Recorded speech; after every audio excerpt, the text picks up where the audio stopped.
Have you ever caught yourself picking a side in a big corporate scandal, maybe without even knowing all the facts? We're all guilty of it. So today, we're going to do a little thought experiment about a fictional giant we'll call Big X. You see this in the headlines all the time, right? Some massive company gets hit with a scandal and bam, battle lines are drawn. So this is the big question we're looking at today. What's your gut reaction? Who do you instinctively trust? Now let's be super clear. Big X isn't real. It's just our hypothetical subject. A mega corporation, a total leader in its field.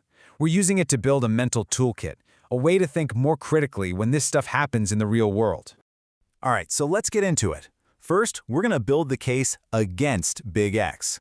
Picture this. The news breaks, and suddenly there's this tidal wave of accusations. This is one version of the story. The source material frames this in a really smart way. It doesn't ask what's true. It asks what's more probable. It kind of forces us to weigh the possibilities. So what exactly is Big X being accused of?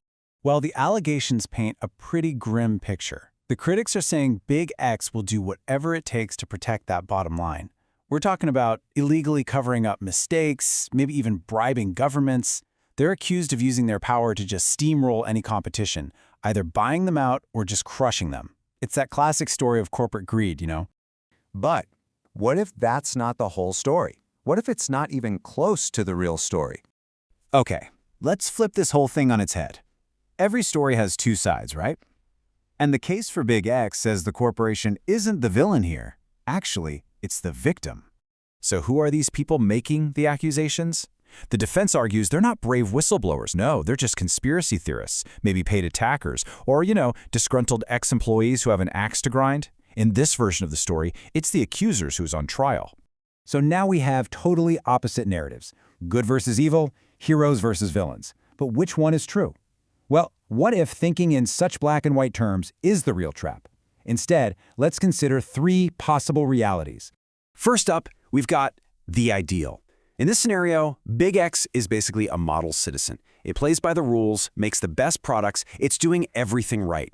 And all the attacks against it, they're totally baseless, just driven by people with bad intentions. It's a clear-cut case of an innocent company being smeared. Reality number two is the complete opposite. Let's call it the whistleblowers.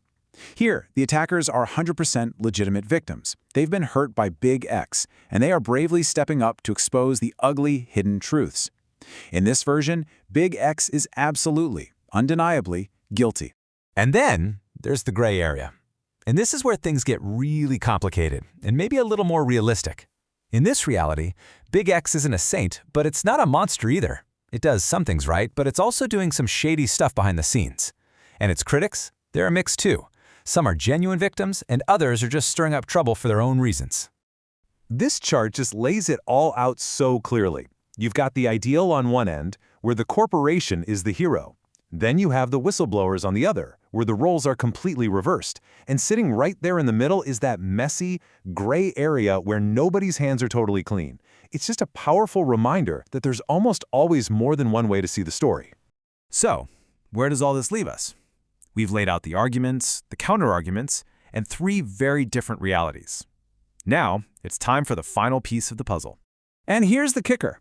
The source material never tells us which reality is true for Big X, and that's the whole point. This isn't about solving a fictional mystery. It's about providing, as it says here, food for thought and judgment. It's about sharpening our own critical thinking skills for when we face these things for real. And that brings us to the most important question of all. The next time you see one of those bombshell headlines, how are you going to react? Are you going to jump to conclusions? Assume it's either reality 1 or reality 2?